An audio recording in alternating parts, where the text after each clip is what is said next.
এখন যে ক্লাসটা হচ্ছে আমাদের দরকার সেটা হচ্ছে এই পার্টস অফ স্পিচের হচ্ছে আরেকটা টপিক বা আরেকটা অংশ, সেটা হচ্ছে অ্যাডজেক্টিভ। তাহলে অ্যাডজেক্টিভটা কি আমাদের মনে রাখা লাগবে।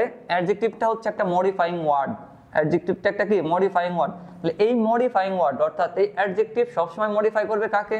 এই অ্যাডজেক্টিভ সবসময় মডিফাই করবে হচ্ছে নাউনকে।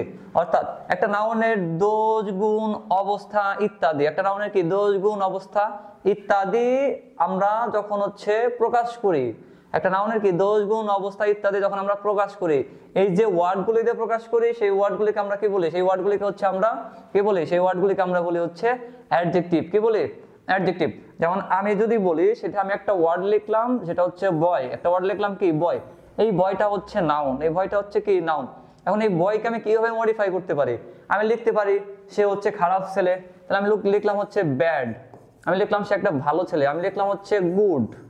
আমি লিখলাম হচ্ছে সে চালাক ছেলে, আমি লিখলাম হচ্ছে ক্লেভার। আমি কি লিখলাম? আমি লিখলাম হচ্ছে ক্লেভার। তাহলে এই যে দেখেন, এই যে ব্যাড, আবার হচ্ছে গুড, আবার হচ্ছে ক্লেভার, অর্থাৎ সে কেমন ছেলে? সে চালাক ছেলে, সে ভালো ছেলে, সে বোকা ছেলে, সে হচ্ছে খারাপ ছেলে, সে বাজে ছেলে, সে বুদ্ধিমান ছেলে, সে মেধাবী ছেলে। তার মানে এই ছেলেটাকে দিয়ে এই যে ওয়ার্ডগুলি দিয়ে হচ্ছে আমি বিশেষায়িত করতেছি। কি করতেছি? বিশেষায়িত করতেছি। এই বিশেষায়িত করতেছি যে ওয়ার্ডগুলি, সেগুলি হচ্ছে কি? সেগুলি হচ্ছে অ্যাডজেক্টিভ। তাহলে একটা অ্যাডজেক্টিভ সবসময় কাকে মডিফাই করবে? একটা অ্যাডজেক্টিভ সবসময় মডিফাই করবে হচ্ছে নাউনকে। যেমন আরেকটা ওয়ার্ড যদি আমি লিখি, আমি লিখলাম হচ্ছে পিপুল। কি লিখলাম? দেখেন আমি লিখলাম হচ্ছে পিপুল। এখন প্রশ্ন হচ্ছে এই পিপুলটা কিন্তু হচ্ছে আমরা জানি নাউন, পিপুলটা একটা জানি কি নাউন। এখন যদি বলি যে এই যে পিপুল, যেটাকে আমি বিশেষায়িত যদি করি, বিশেষায়িত কিভাবে করতে পারি? সে রিচ পিপুল, আমি লিখতে পারি, আমি লিখতে পারি হচ্ছে রিচ। খেয়াল করেন, আমি লিখতে পারি হচ্ছে পোর। তাহলে এই যে প্রশ্ন হচ্ছে রিচ পিপুল বা পোর পিপুল, তাহলে এই পিপুলটাকে মডিফাই করতেছে কে? রিচ। এই পিপুলটাকে মডিফাই করতেছে কে? পোর।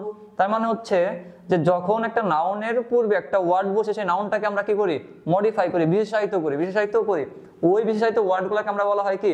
আমাদের বলা হয় হচ্ছে অ্যাডজেক্টিভ। তো এই অ্যাডজেক্টিভের নানান ধরনের প্রকারভেদ আছে। Adjective of quantity, adjective of quality, adjective of qualifier, অনেক প্রকারভেদ আছে। তো এই ধরনের হচ্ছে ওয়ার্ডগুলিকে আমরা কি হিসেবে বিবেচনা করি? আমরা বিবেচনা করি হচ্ছে অ্যাডজেক্টিভ হিসেবে। তো আরেকটা কথা হচ্ছে আমাদের মনে রাখা লাগবে, সেটা হচ্ছে যদি কখনো আমরা কোন একটা নাউনের সাথে কি বললাম, যদি কখনো কোন একটা নাউনের সাথে আমরা এলওয়াই যুক্ত করি, এলওয়াই যুক্ত করে, তাহলে সেটাও কিন্তু কি হয়ে যায়? সেটাও কিন্তু হয়ে যায় হচ্ছে অ্যাডজেক্টিভ। সেটাও কি হয়ে যায়? সেটাও কিন্তু হয়ে যায় হচ্ছে আপনার অ্যাডজেক্টিভ। যেমন আমি একটা ওয়ার্ড লিখলাম হচ্ছে ফ্রেন্ড। কি লিখলাম? আমি একটা ওয়ার্ড লিখলাম হচ্ছে ফ্রেন্ড, এর সাথে একটা এলওয়াই যুক্ত করে দেন, তাহলে কি হয়ে গেল? ফ্রেন্ডলি। খেয়াল করেন, ফ্রেন্ড থেকে কি হয়ে গেল? ফ্রেন্ড থেকে কিন্তু হয়ে গেল হচ্ছে ফ্রেন্ডলি, মানে বন্ধুর মতো, বন্ধুর মতো। তাহলে বন্ধু থেকে বন্ধুর মতো হয়ে গেল। এখন কিন্তু এই যে একটা ওয়ার্ড ফ্রেন্ডের সাথে আমি এলওয়াই যুক্ত করে ফ্রেন্ডলি করে দিছি, এই ফ্রেন্ডলা কিন্তু তখন হয়ে গেছে কি? এই ফ্রেন্ডলি তখন হয়ে গেছে হচ্ছে অ্যাডজেক্টিভ। তাহলে একটা অ্যাডজেক্টিভ কিভাবে তৈরি করা যায়, একটা অ্যাডজেক্টিভ কাকে মডিফাই করে, একটা অ্যাডজেক্টিভের আচার আচরণ কেমন, এই সব কিছু হচ্ছে আমরা শিখে ফেললাম।